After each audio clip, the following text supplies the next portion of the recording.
കോഴിക്കോട് നഗരത്തിലും പാലാഴിയിലും ഡാൻസ് ഓഫിന്റെ നേതൃത്വത്തിൽ വൻ ലഹരിവേട്ട. നഗരത്തിലെ ലോഡ്ജിൽ നിന്നും 709.5 ഗ്രാം MDMA-യുമായി യുവാവിനെ പിടികൂടി. പാലാഴിയിൽ MDMA-യുമായി വിമുക്ത ഭടനും പെൺസുഹൃത്തും ഉൾപ്പെടെ 3 പേരും പിടിയിലായി. കോഴിക്കോട് നിന്നും റിയാസ് KMR തയ്യാറാക്കിയ വാർത്ത കാണാം. കോഴിക്കോട് ജില്ലയിൽ കഴിഞ്ഞ 6 മാസത്തിനിടെയുള്ള ഏറ്റവും വലിയ ലഹരിവേട്ടയാണ് ഡാൻസ് ഓഫിന്റെയും പോലീസിന്റെയും നേതൃത്വത്തിൽ ഇന്ന് നടന്നത്. കോഴിക്കോട് നഗരത്തിൽ നിന്ന് മാത്രം 709.5 ഗ്രാം MDMA-യാണ് ഇന്ന് പിടികൂടിയത്.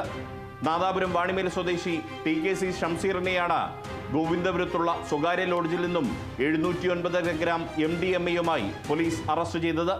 രഹസ്യവിവരത്തിന്റെ അടിസ്ഥാനത്തിൽ ഡാൻസ് ഓഫും പോലീസും ഇവിടെ എത്തി സ്വകാര്യ ലോഡ്ജിന്റെ വാതിൽ ബലമായി ചവിട്ടി തുറന്നാണ് പ്രതിയെ പിടികൂടുകയും മയക്കുമരുന്ന് കണ്ടെത്തുകയും ചെയ്തത്. മറ്റൊരു ലഹരിവേട്ട കോഴിക്കോട് പാലാഴിയിലെ വാടക വീട് കേന്ദ്രീകരിച്ചായിരുന്നു. ഇവിടെ വീട് വാടകയ്ക്കെടുത്താണ് കുറ്റ്യാടി സ്വദേശിയായ വിമുക്ത ഭടൻ സിഗിൻ ചന്ദ്രനും പെൺസുഹൃത്തായിട്ടുള്ള കുറ്റ്യാടി സ്വദേശി ദിവ്യയും നല്ലളം സ്വദേശി മുഹമ്മദ് ഷാഫിയും മയക്കുമരുന്ന് വിൽപ്പന നടത്തിയിരുന്നത്. ഇവരിൽ നിന്നും 8 ഗ്രാം MDMA-യും പിടികൂടി. പന്തീരാങ്കാവ് പോലീസിന്റെ സഹായത്തോടെയാണ് പാലാഴിയിലെ ലഹരിവേട്ട ഡാൻസ് ഓഫ് സംഘം നടത്തിയത്.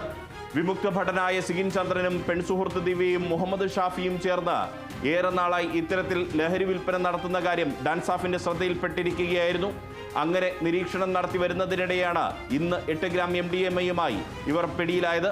അങ്ങനെ കോഴിക്കോട് നഗരത്തിന്റെ 2 ഇടങ്ങളിൽ നിന്നായി 717.5 ഗ്രാം MDMA-യാണ് ഇന്ന് ഡാൻസ് ഓഫ് സംഘവും പോലീസും ചേർന്ന് പിടികൂടിയത്. Riyas KMR, Kerala vision news, Kozhikode.